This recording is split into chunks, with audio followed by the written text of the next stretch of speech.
This is Chris from Don't Let Them Burn. Welcome to our program. This is Paranormal Shift, episode 7. And we're going to get into some dark subjects tonight. But before that, let me just share with you. This is our Teespring store where you can get shirts, mugs, or whatnot. And, you can help the ministry out, help us get our documentary done, get some equipment and whatnot. Or you can subscribe, and share this video or the audio if you're listening to it from podcast. And, like I said, you can get a mug. Look at that. Am I drinking some liberal tears or something? I don't know. But just having fun, guys. Today we have Gilbert. How you doing? I'm doing very well. It's an honor to be here, Chris. All right. Glad to have you. And I'm pretty sure we're going to get into some interesting conversation here. If you could I haven't seen you since October of 2019. I think that's right. Yeah. So been a while. So all this COVID stuff is stopping people from going to conferences or whatnot. But hey, it's also bringing out some good things like this program right now. So let people know, because you've been on the show once, twice? Twice, I think. Right. You interviewed Sharon and me at the conference. Okay. I think we've done that a couple times. Yeah. So, for the listeners, for the watchers, go back and check out those programs. They're very interesting. We talked about a lot of good stuff. Okay. So, Derek has put out a lot of books. So I'll let him tell you about that before we get into this deep dive. Go ahead, Derek. Well, Sharon and I are working on our next book. You can see over my shoulder, just conveniently placed. It just happened to be coincidental that the forthcoming book, which will be out in just a few weeks, Giants, Gods, and Dragons. Last year, we co-authored our first book together called Veneration, which is about the cult of the dead, a very appropriate topic for this time of year, especially considering how long that practice has been with us as humans. I've got several solo books, The Great Inception, Bad Moon Rising, Last Clash of the Titans, all of which kind of approach history and biblical theology from with a foundation of a belief that the small g gods that are mentioned in the Bible, in the Old Testament especially, are real. That was certainly the belief of the prophets and the apostles. And I think we in the modern church have forgotten that. And when we begin to view the scriptures through that lens and understand that a lot of what happens in the Bible only makes sense when you understand what the pagans around ancient Israel believed, the Bible gets a lot more interesting, a lot more exciting. Also co-authored a book with Josh Peck on the UFO phenomenon called The Day That the Earth Stands Still. All of them published by Defender Publishing. Got a couple of novels that are set to release soon. And again, dealing with the spirit realm, the supernatural realm, as though those entities behind the veil are real, and many of them are unfriendly to humanity. So in a nutshell, that's pretty much it. You can find most everything that Sharon and I do online at Gilbert House, one word, gilberthouse.org. All right. So we're, like you stated, we're in the season of Halloween, or getting closer to the winter solstice and all these festivals and equinox and blah blah blah, right? And yeah. Here's a cover of your book there, just so people can see. And it's you and your wife. Keep forgetting that. Sharon and Derek P. Gilbert wrote this book together. And you were about to say something. Go ahead. No, you're right. This is the time of year when people are open to this topic, because Halloween arguably is the second most popular holiday in the United States after Christmas, which is kind of sad, because many of us Christians, we grow up as sort of cultural Christians. We don't understand or think too deeply, rather, about why we do what we do. Everyone else around us is participating in the holiday, and so we do it as well, not really thinking about the origins of it and what's behind it. And I think if we paid a little more attention to what was going on and viewed the world the same way the prophets and the apostles did in terms of this spirit realm, I think we might think a little harder about which holidays we emphasize in the annual calendar. Right. And just to remind people, because we've been doing a series on Halloween and, just the season and the darkness that, comes with it. This is not about legalism. You have to keep saying that. Right. Not legalism. This is just pointing out straight facts about the themes surrounding this holiday. And it's not just this holiday, it's many different days in the calendar year where some dark things take place. And you know what? I don't want to steal your thunder. Yeah. What No, do you but want? well, you're absolutely right. It's not legalism. I mean, full disclosure, our daughter dressed up and went out at Halloween every year, and I would often dress up and take her along. And I was walking a different walk back then, but we certainly wouldn't condemn anyone whose kids want to play dress up and get candy. I mean, what kid wouldn't? But maybe we think about the way we do it and the kinds of costumes that we get involved in and certain aspects of the holiday. We decorate our home for the fall season. So we've got, certain colors outside right now that will change when we get back towards spring again, but we're not going to put up, skulls or hang a witch from the tree out front, because now we're thinking a little more clearly about what the holiday, where it came from. In fact, Sharon and I, we produce a weekly program for Skywatch TV called Sci Friday. And kind of under that headline, since the word science just comes from the Latin word scientia, which means knowledge. And so we kind of use that as an excuse to get into some supernatural topics. But we looked at the history of the veneration of ghosts, or the belief in ghosts and the veneration of the ancestors over the last couple of weeks. The practice of we in the Western world, we tend to view most of our culture as coming from Western Europe, and Halloween as originating with Samhain, which is a Celtic holiday brought over from Ireland and from the Celts of Britain.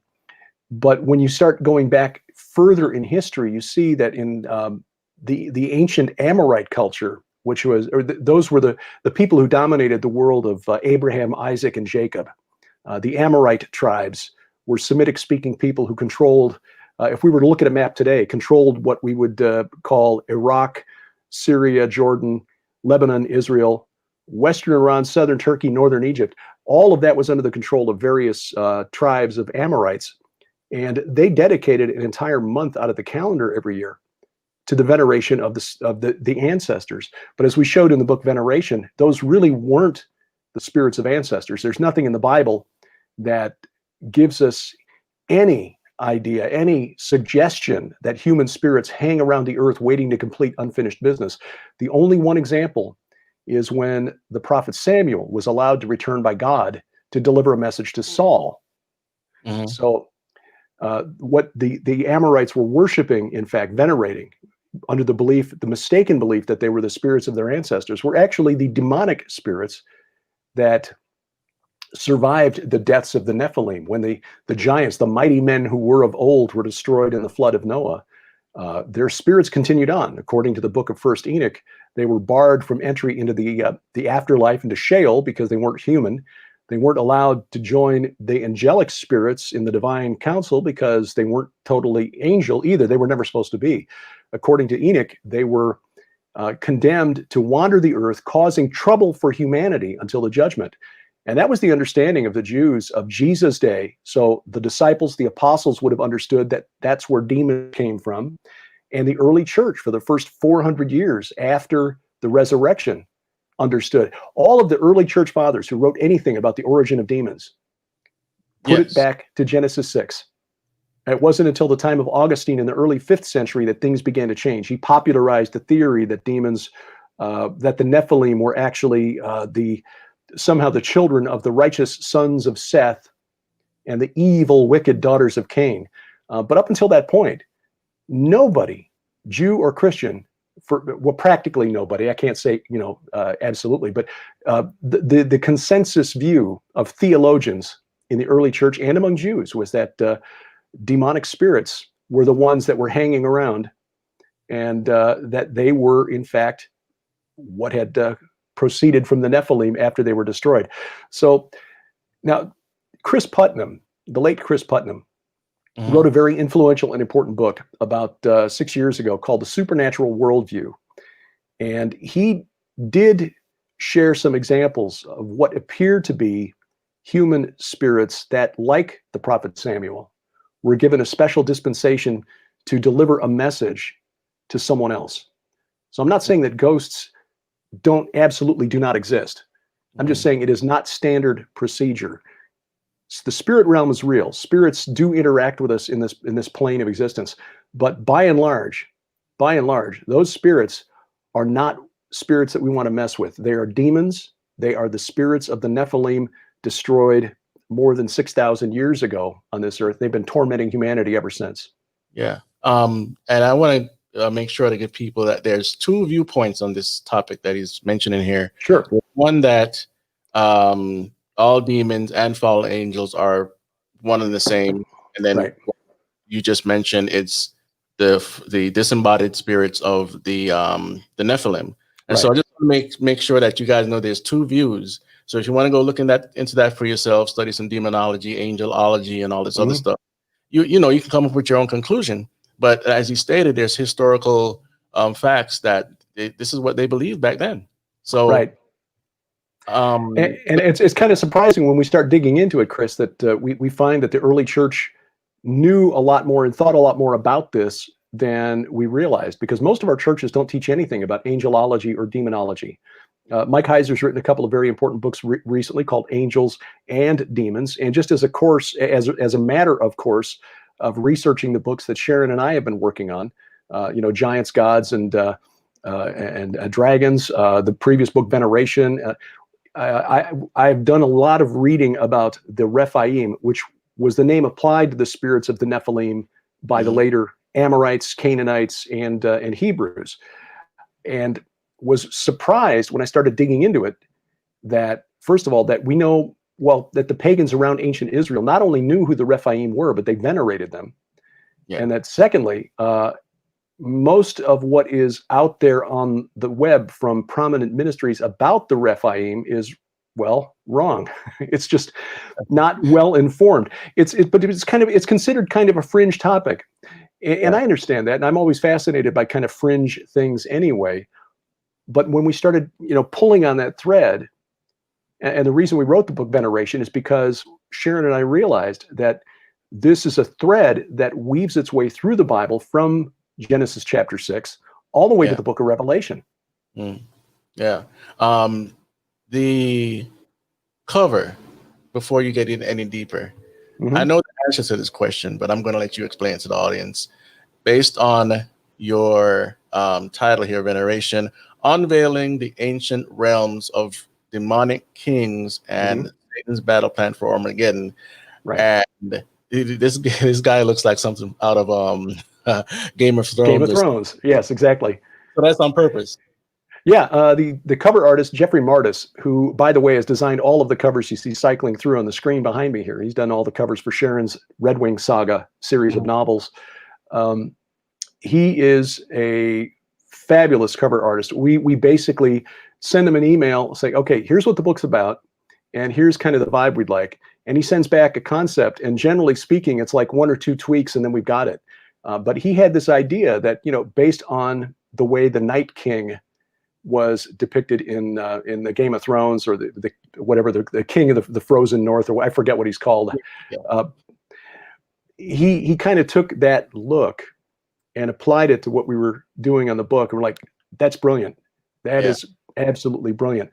But the idea was the same, that these mighty men who were of old, and when we start digging into the Old Testament, we see references to them in that context, described in that way, in Isaiah and Ezekiel especially. The prophets knew who these guys were. And they were writing polemics against them and against the veneration of them. These cults that venerated the dead drew the Israelites in like a snare, even before they crossed the Jordan River and began the conquest of Canaan.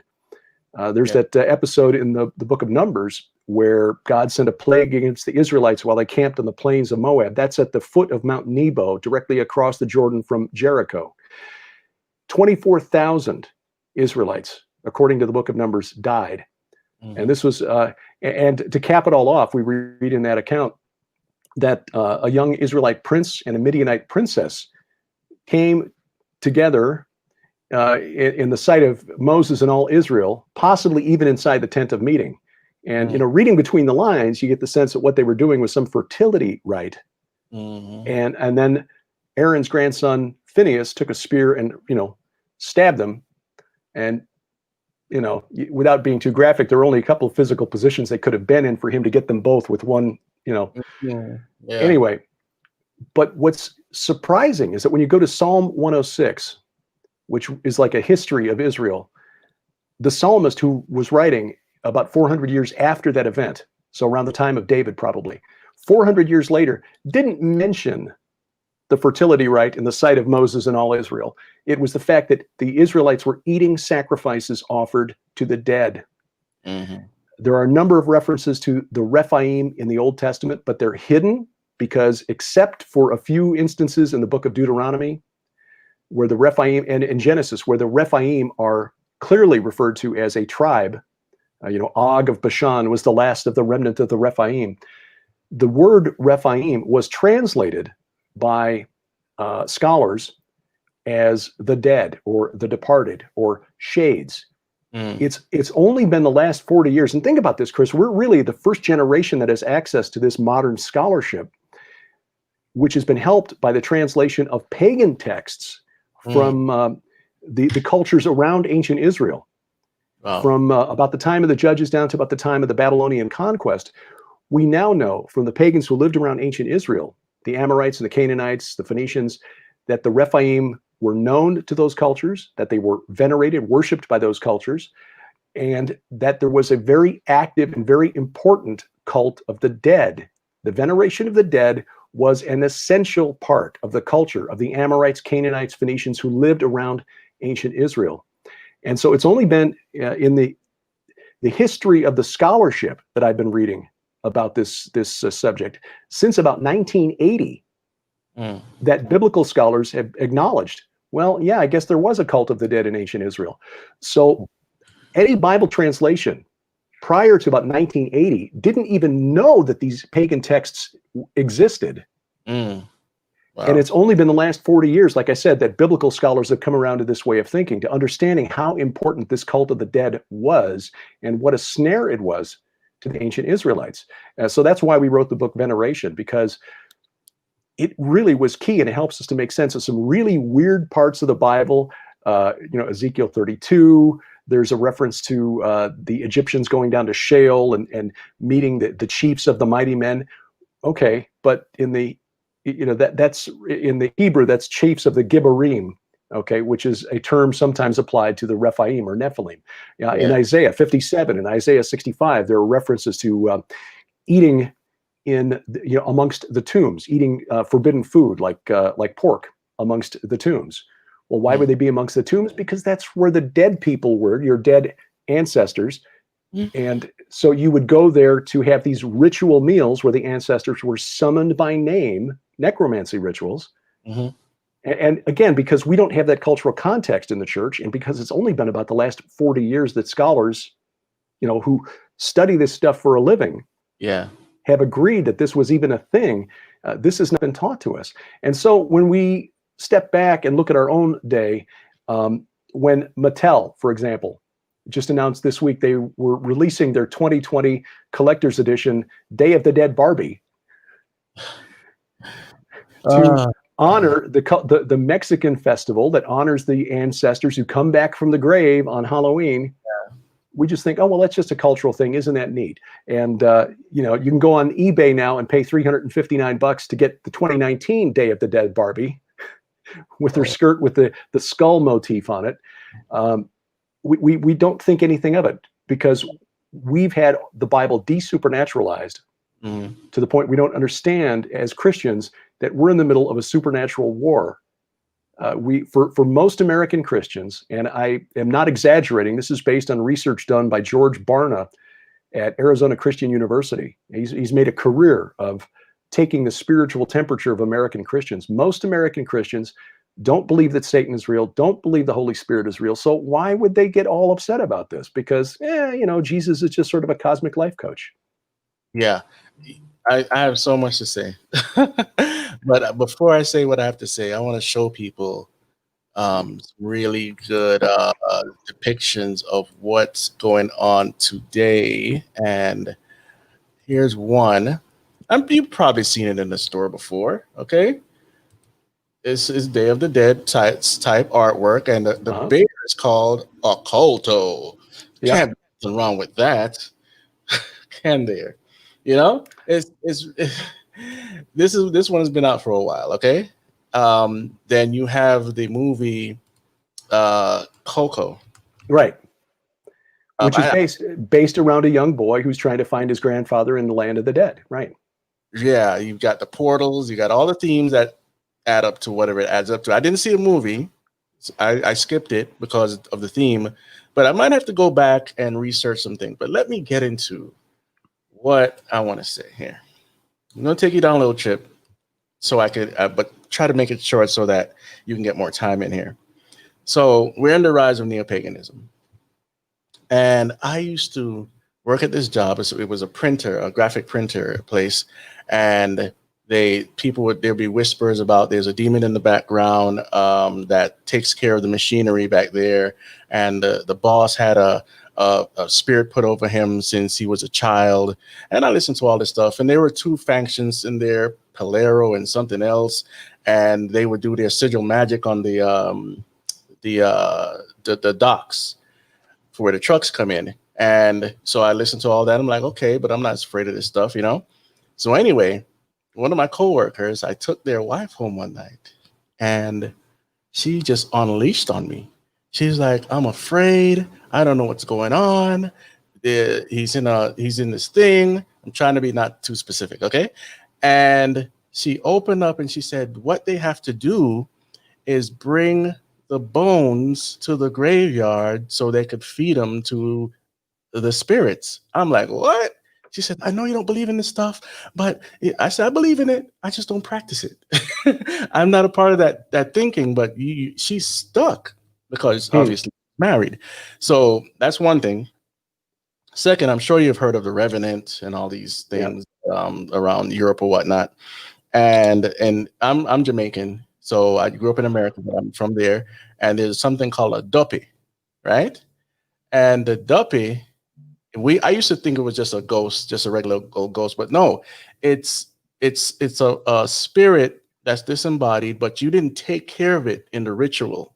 You didn't take care of it enough, or you didn't feed it, or whatever it was. You know, I can't give the whole description out, but you know what I'm saying, because I'm pretty sure you've heard of accounts like these within your research. I just wanted to say all that.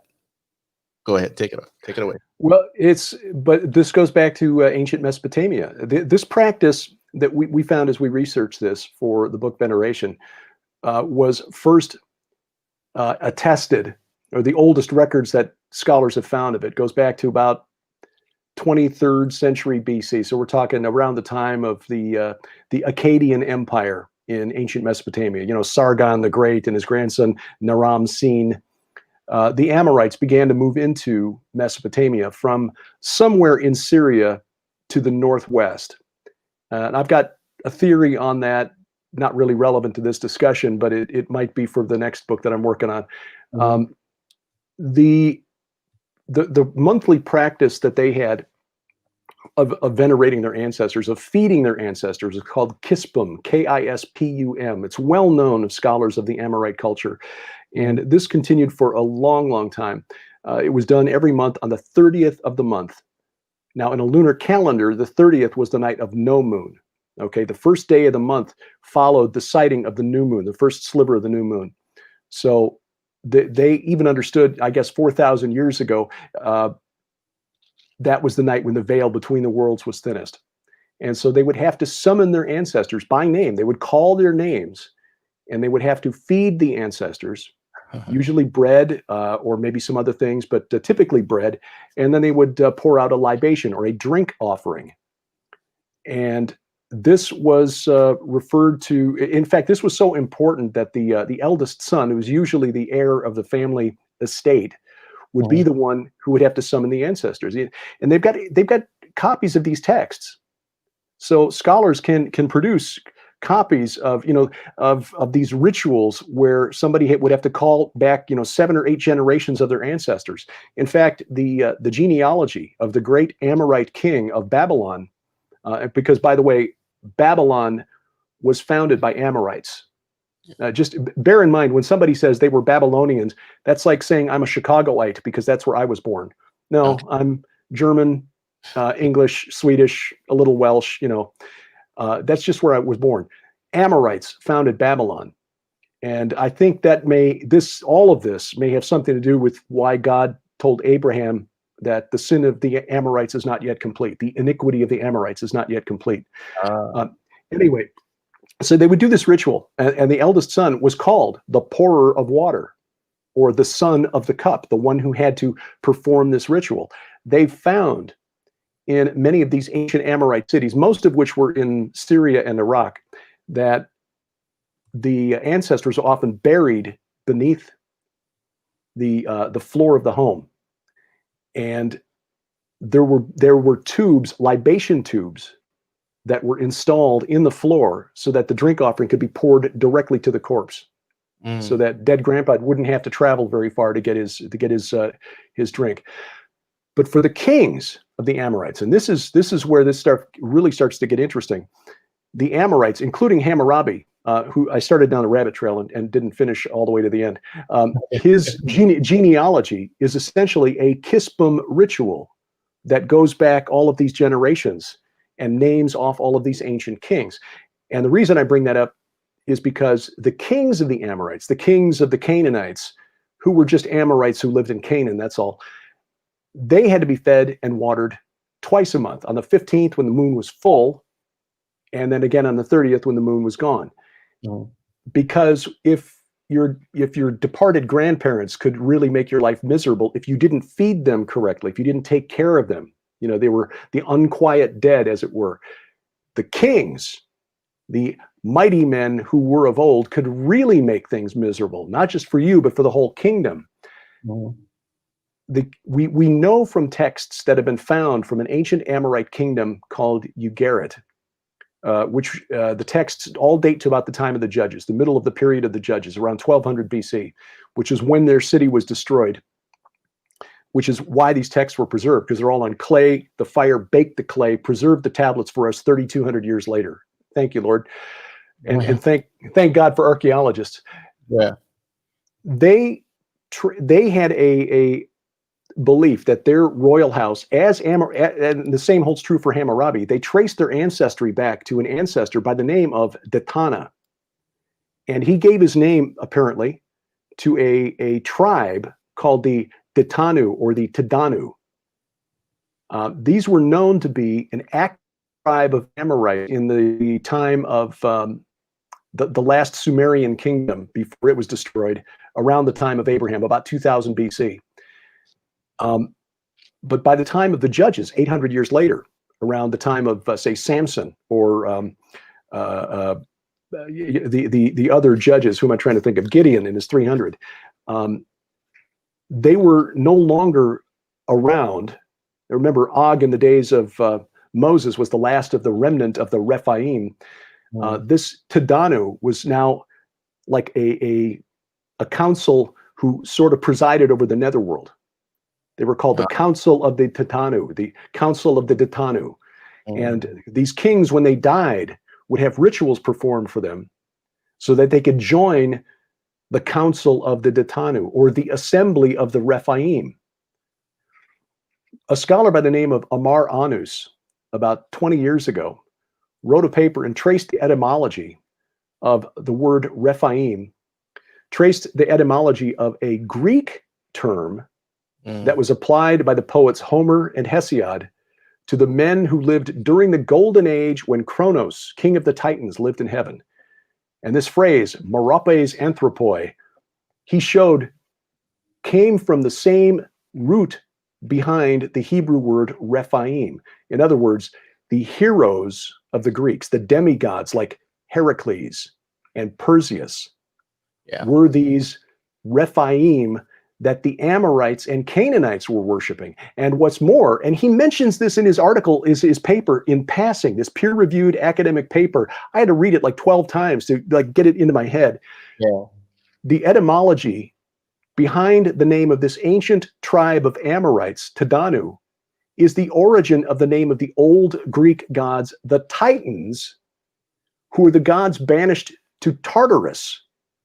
Well, interestingly, in 2 Peter 2, verse 4, we read that the angels who sinned, and in the context of 2 Peter 2, that sin was a sexual sin.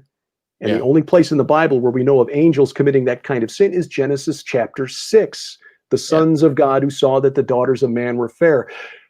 According to 2 Peter 2, verse 4, God did not spare those angels, but he cast them into, well, our Bibles say cast them into hell, but the Greek word is tartarau. Tartarus was not the same place as Hades, two different levels. Tartarus is for, well, supernatural rebels, not human rebels.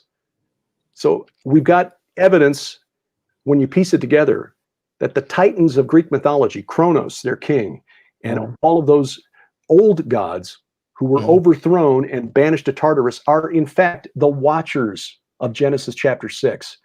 So we've got this overlap between what we call Greek and Roman mythology and biblical theology, and the heroes, the demigods, like Heracles and Perseus, were those mighty men who were of old destroyed in the flood. So think about that now, Chris, that when Jesus was casting out demons all over, the hill country of Judea and Samaria, he was doing battle with Hercules, possibly. Yeah, I mean, a lot of people don't understand that a lot of these pagan gods, maybe not all, because some of them kind of, they fill the sky and all this stuff, are actually, they were deified not because they were just statues. They would come to people. They would actually talk to them, and they weren't grotesque and ugly. At least some of them, they were beautiful, and so they would make up. It was all you can explain this better than I can, but there was just a repeat of the same gods, different names.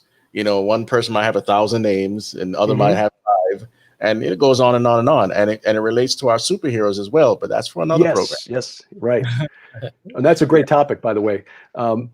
But you're exactly right, and this is why we're so fascinated with superheroes and the Marvel Cinematic Universe and the way they're depicted in other films, the DC universe, because it's selling our kids on this idea that becoming like them, being as gods, the lie that was promised to Adam and Eve in the garden, the lie that was promised to humanity when the Watchers descended to Mount Hermon, is still with us today.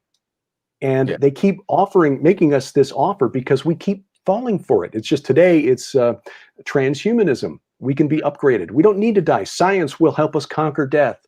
Well, no, not so much, because as we're going to show, well, as we do show in the forthcoming book, Giants, Gods, and Dragons, death is an entity. And Sharon stumbled on this. This is really amazing. When you dig into the Greek, Thanatos, which is the Greek entity translated into English as death, when he rides out in Revelation 6, he's the rider on the pale horse, and Hades follows after him.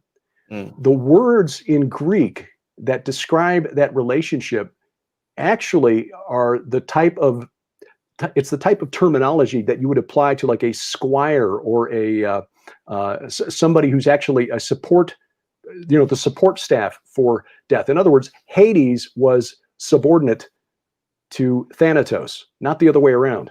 Yeah. So it's the way Sharon described it in her presentations. It's like Hades was the fanboy for Thanatos. Yeah. And that also relates to another Marvel movie, Avengers Endgame. Yep. Infinity War, the big bad guy who was I think a archetype for, or a metaphor for, our real god is Thanos, Thanatos. Right. And in the Marvel comics, he's called Thanos the Mad Titan. Yes. And I don't want to go down that rabbit hole right now. we got to do this again on our other segment, superheroes and gods. But I want to get into something controversial right now. Okay. Because connects right to your book, and it's the Black Lives Matter. They're say my name, say my name, or say their name. Right. You can explain that, and because you've done the research. Well, I was put onto this by a fellow by the name of Abraham Hamilton III. He's the legal counsel for the American Family Association, but he hosts a program every day on American Family Radio, 5 p.m. Central Time. Very intelligent young man. And I had him on my program on Skywatch TV 5 and 10 to talk about this because he pointed this out. Mm-hmm. And I was able to find the video of the interview between the executive director of BLM, Patrisse Cullors, and the co-founder of the Los Angeles chapter, Dr. Melina Abdullah. And they describe what they're doing through Black Lives Matter as, and you know, I just want to state for the record that as a statement of fact, I mean, that is absolutely true. And I agree with it completely, because all of us are created in the image of God.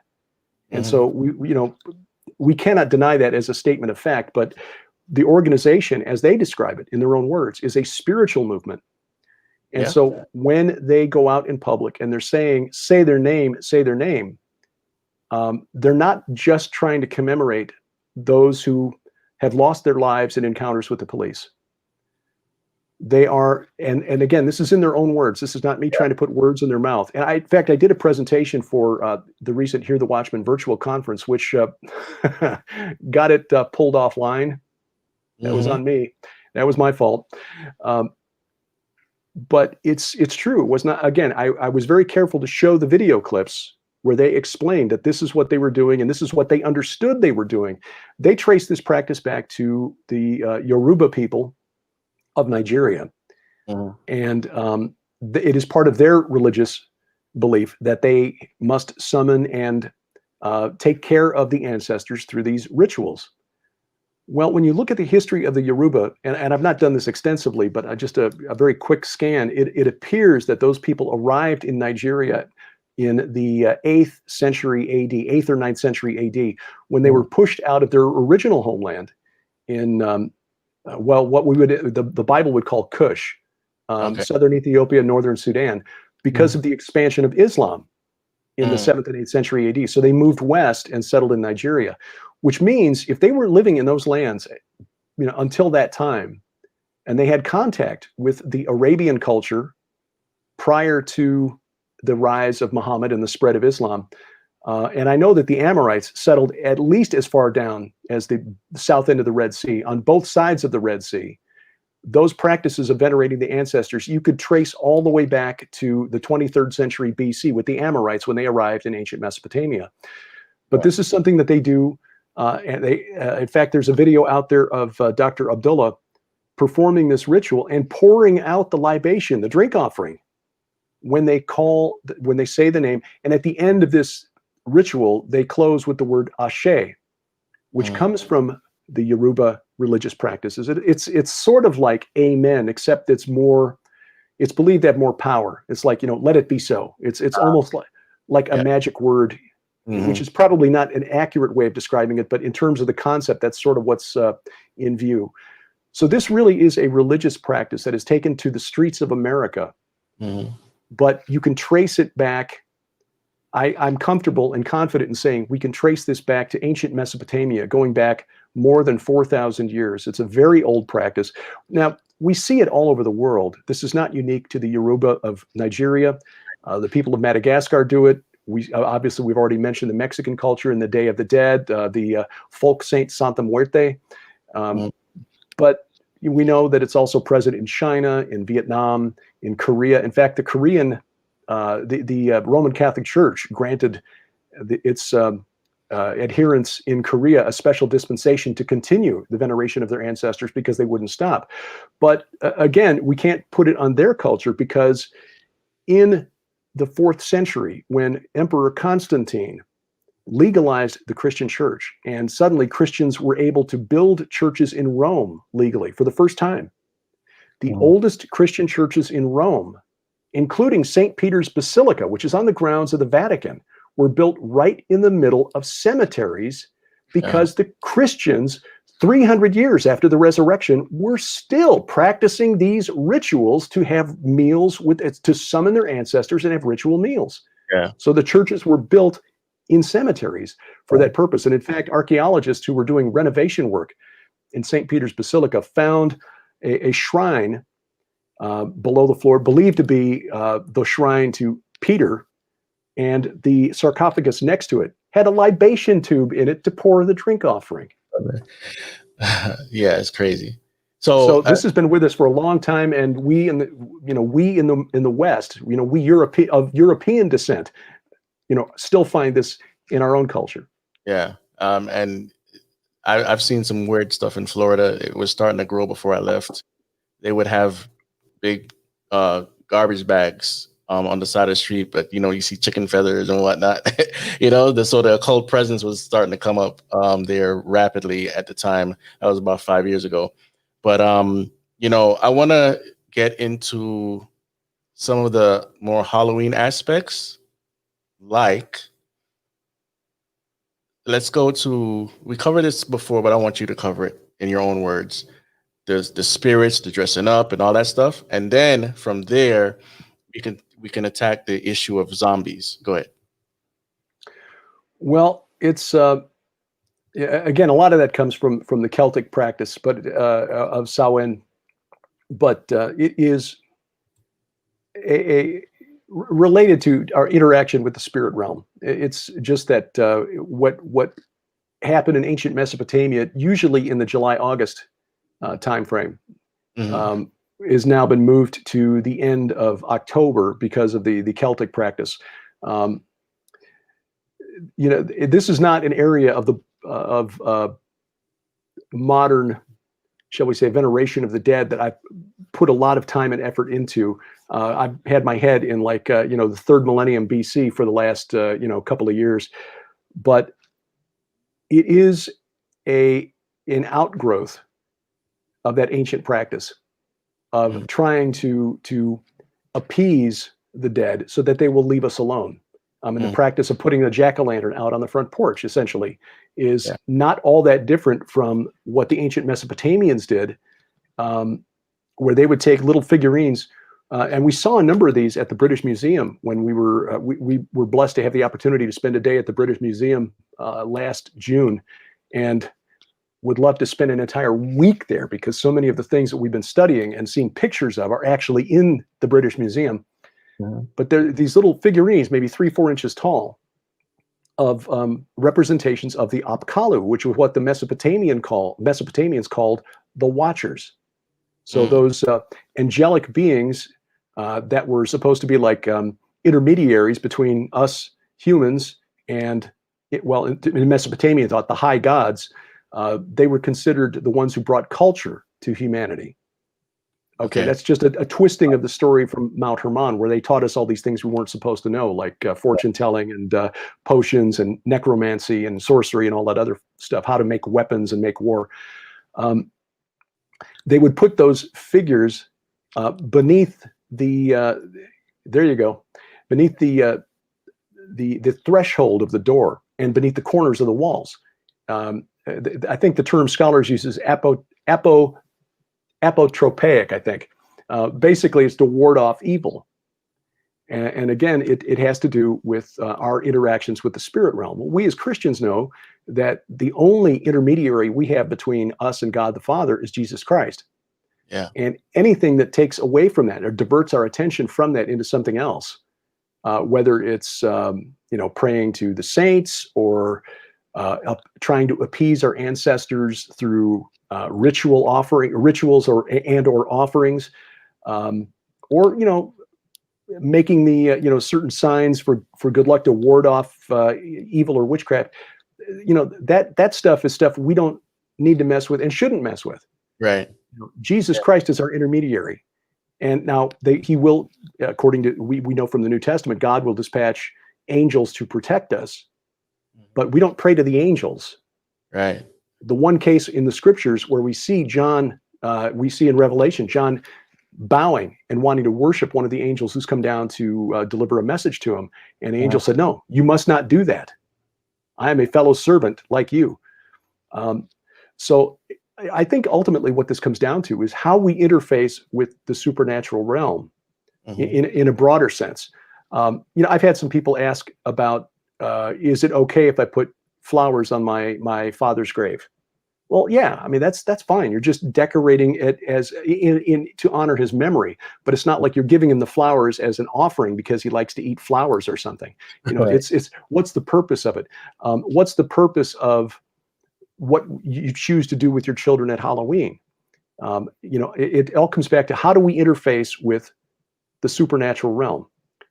We don't see it clearly, as you know. Paul wrote, it was you know, what we see it as through a glass darkly, which Mhm. means like we're looking into a mirror into a room that, you know, with the lights off. So we're not seeing things clearly, and it's backwarded. We don't really understand it. I believe that's why God told Moses, don't consult with necromancers, don't consult with mediums, and don't pray to these other gods. Do not venerate these other gods. He's from Egypt, so you know, he was, He knew that they had a lot of them. Yeah.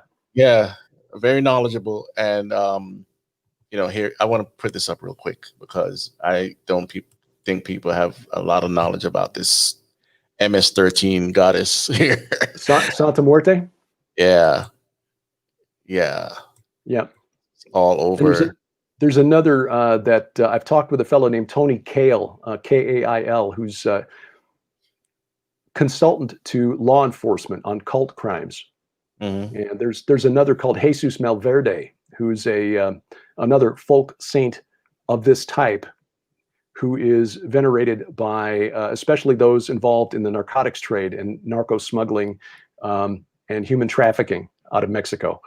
So it is really a big deal, and you can find here in America, in areas with a Mexican population, these little Mhm. shrines to Santa Muerte here in the U.S. Yeah. Well, because I know we run out of time here, so I want to get to this zombie issue, not to just skip over Mm, what you said right. there. Um, You know, there, we talk. yeah. Oh, go Go ahead. ahead. Well, I was going to say this was something that Sharon and I looked at a bit, and she did a lot of the research on this. We dealt with in the book Veneration you know, the abode of the dead, who's the gatekeeper to the underworld. Um, What's the geography of Sheol? You know, there's actually appears to be a group that occupies a position of authority in the underworld. But we also found, as we were digging into this, that we needed to go back to Mesopotamia and a couple of the stories that deal with the underworld. And one of them is the story of Gilgamesh, who was so obsessed with finding the secret of immortality mhm. that he actually traveled to find, well, Noah. Now, he's not called Noah in the stories. He's called Utnapishtim or Atrahasis, depending on, you know, where the story comes from, Babylon or the Akkadians. But there's another myth or story about the goddess Inanna, who Mm, we also know as Ishtar, or the Greeks called her Aphrodite, the Romans called her Venus. In the Bible, she's called Astarte, same entity, just different names. There's a story told by the Mesopotamians called Inanna's Descent to the Netherworld. okay. And this follows the Gilgamesh epic. In the Gilgamesh story, she puts the moves on Gilgamesh, and he decides he doesn't want anything to do with her because he points out, look, every guy who gets involved with you comes to a bad ending. And so she gets mad. This is the way Inanna, Ishtar, Aphrodite was depicted in the ancient world, especially when in her Mesopotamian forms, Mhm. like a spoiled 14-year-old girl who will stamp her feet and scream until she gets her way. She flies up to the sky god called Anu, and demands that he release the bull of heaven to Mhm. destroy the city of Gilgamesh, which was the city called Uruk, which, by the way, was the city that was the heart of Nimrod's kingdom a couple of generations earlier. Yeah. So the bull of heaven starts wreaking destruction, destroying the city, killing people left and right. Gilgamesh and his friend Enkidu managed to kill the bull of heaven. And for that, Enkidu is sentenced to death.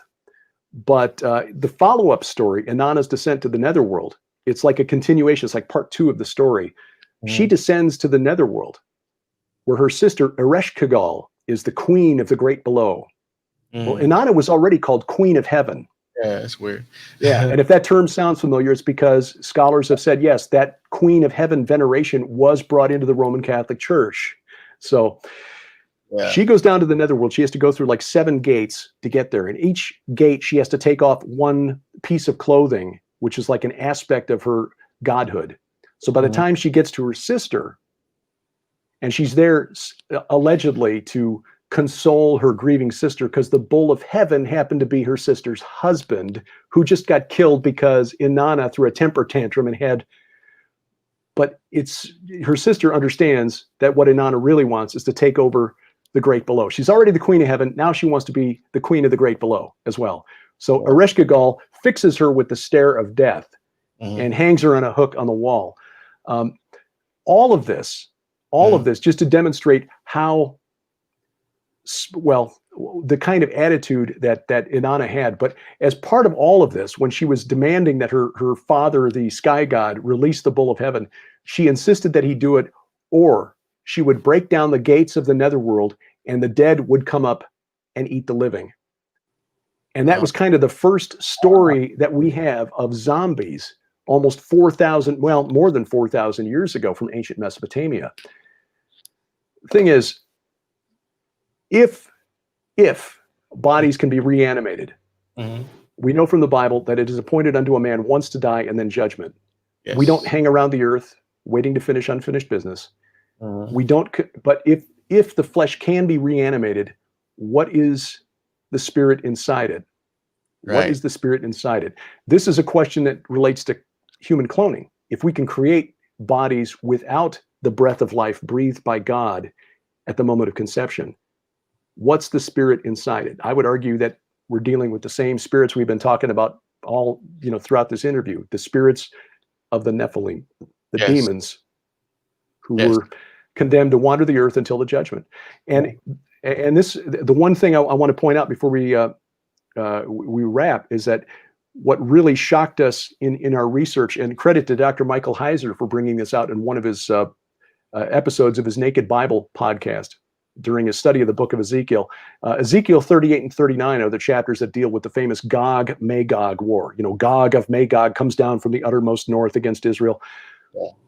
Ezekiel 39 verse 11, God tells Ezekiel, I will prepare a place for burial for Gog in that day, which is a phrase, by the way. In that day means the day of the Lord, which is Armageddon. And we go into some detail in the book as to why we believe Gog, Magog, and Armageddon in Revelation 19 are the same battle, the same war. But he said, it will be in the valley of the travelers east of the sea, and it will block the travelers. Well, scholars pretty much agree that this is the area just east of the Dead Sea. But what I had to do a little digging to find after hearing Mike talk about this and pointing out that the word or the term traveler has an entry in the Dictionary of Deities and Demons in the Bible. So the travelers are not people on holiday in Jordan. The travelers are entities. And come to find out that that was a term that was specifically applied by the pagan Canaanites to the spirits of the Rephaim. They were called travelers because they crossed over. They traveled from the land of the dead to the land of the living. And in fact, when God told Moses to climb Mount Nebo to get his only look at the promised land, we read in the book of Deuteronomy, it's called climb this mountain of the Avarim, Abarim. Guess what that means in English? Traveler, travelers. Climb this mountain of the traveler. Climb this mountain of the demons to get your only look at the promised land. You're not crossing over, but guess what? They're not going to get it either. Wow. Well, I guess in the last few minutes we can go. I'm gonna go through some photos with you, and if you need to comment. But I'm gonna first. You know what? I need to start with this one first. Since you mentioned the Queen of Heaven, I'm gonna show people some characters that actually relate. Okay, I'm going to address one quick question here. I see in the comments a question from JC. Was Gilgamesh in the Hillary Clinton emails? No, I was actually tagged on that about 4 times one weekend on Twitter, and that was not the case. What happened was somebody sent a Freedom of Information Act request to the State Department in December of 2018, asking about the Nephilim, the resurrection chamber of Gilgamesh, and so forth. It had nothing to do with Hillary's emails. Whoever put it out there and said this is from Hillary's emails, remember, Hillary resigned as Secretary of State after 2012. She wasn't even in the State Department in 2018. But when you look at the document, which I have a copy of, it's a Freedom of Information Act request by a private citizen to the State Department. Okay, thanks for answering that question. And as we move, Inana, Isis. That's the star of Isis on her chest. Yes, it is the 8-pointed star. That's the symbol of Inanna and Ishtar. Yeah, Yeah, and then representing the planet Venus. then we have, oh, look at that, Wonder Woman and Miss Marvel there together. And Same, again, same 8-pointed star. Yeah, different movie. good catch. So I'm not too sure about this one. I'm, but maybe she's the woman that rides the beast. I don't know, but let's let's go on to this, right? This is Hellboy. She has Okay. She has the crown. She is actually a reversal of the Nimrod story because her body was split into what, 13, 14 pieces or whatnot. Or Osiris was, yeah. Yeah. And of course that's Hellboy, right? So and we have these depictions here really quick. And what's interesting is we discovered that Kronos, who is the name Kronos, the old god of the Titans, of the Greeks, his name is based on a Semitic word, a Hebrew word, keren, that means horned. So this idea that these old gods, like the depiction of Satan, having horns, it's based on a very old belief. Now, this is Astarte or Inanna, but we see in the Bible, you remember that the center of Og of Bashan's kingdom was at the city of Edrei, which is the modern city of Derah, which is on the border of, it's on the Syrian side of the border with Jordan. But Ashtaroth Karnaim, and again, there's that same word, that keren in Hebrew meaning horned. Karnaim means Astarte, the horned one. Ashtaroth Karnaim, that's what that the center idol there depicts. Okay, and that goes to Diana, the hunter goddess as well, right? This is from the Ephesians. Then we have, oh, look at that. It looks so familiar. Yeah. This, I think the Masons built the Statue of Liberty and sent it to Egypt, and they rejected it, and then it came here. That's the story I heard. But so that's that for the Queen of Heaven. Here we go. Back to the last subject. And we finish up. Mary Shelley, go ahead. Well, yeah, this is an area that Sharon has done a lot of study on. She's written in Victorian England, which is about 75, 80 years after Shelley wrote, what was the modern Prometheus, which is the story that we know as Frankenstein. Prometheus was the Titan who brought fire to humanity in defiance of Zeus's order, Zeus being the storm god, the Greek version of Baal, who Jesus identified as Satan.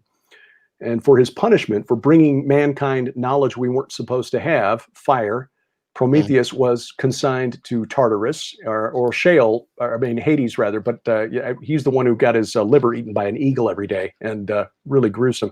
But again, that's another twisting of the story of what happened in Mount Hermon with the Watchers who came down and brought humanity knowledge we weren't supposed to have. The Greek myth of Prometheus is just a retelling of the story of the Watchers and a retelling of the story of the ancient Mesopotamian Apkallu. So interestingly enough, in a Mesopotamian story called the Epic of Era, which deals with the war god Era, E-R-R-A, the chief god of Babylon, Marduk, mentions that he lost his temper at one point in history and told the Apkallu to go to the Abzu and never return. Well, Abzu is the Sumerian word from which we get the English word abyss. So yeah, the Apkallu, the Watchers, the Titans, all one and the same. And my last thing, I promise, is the Golem. The Golem, which, yes, like the Hebrew golem. Yeah, the Jewish golem. Mysticism, and it's called Golem in Lord of the Rings for a reason. Plus, he's possessed, or looks like it anyway. Right. I think all of this relates to the zombie theme, and I'm sorry we can't even get into it more, but thank you for bringing the knowledge that you have and spending some time. Give the Lord credit for that. I mean, this is something I just found of interest, and when I find something interesting, I tend to do it to excess, which with certain hobbies is not really a good thing, but when you're trying to research stuff like this, I suppose it's an asset. And I'm blessed to be married to a woman who also finds this stuff fascinating. Yeah. And so we are blessed to be able to do something that we find incredibly fascinating, exciting, because it brings the Bible to life, because it makes it clear. And this is the really, I hope the message people get from our books, Veneration, and the forthcoming book, Giants, Gods, and Dragons. We're in the middle of a Lord of the Rings type story. We're in the middle of that. We are the men of the West who are marching toward the gates of Mordor to try to stand our ground until the cavalry, our Lord and Savior, comes at the head of the heavenly host to put everything right. Amen. And the thing that's so exciting about this is when you begin to realize that this is all real, and we're able to find the archaeological texts and the sites that confirm this. It's just an amazing thing. What a time to be alive. Like I said, Chris, we're living in the first generation that really has access to these archaeological discoveries, because the great theologians of the previous 2,000 years, really, once the apostolic generation, once the early church moved away from what the apostles knew, we've lost a lot of this, which is why so many American Christians are cultural Christians and have no problem with things like Halloween and the Day of the Dead, and leaving little gifts of cookies or whatever for the dead ancestors. We don't understand how serious it is, and yet that just makes the end of the story that much more exciting, because on that day, the day of the Lord, we will see the greatest battle in the history of the universe, and we'll be on the winning team, the winning side. Absolutely. Just to end us out here, I want you to give the lost a message, and then we'll end it. If you don't yet know Jesus Christ as Lord and Savior, I just ask you to do some honest digging.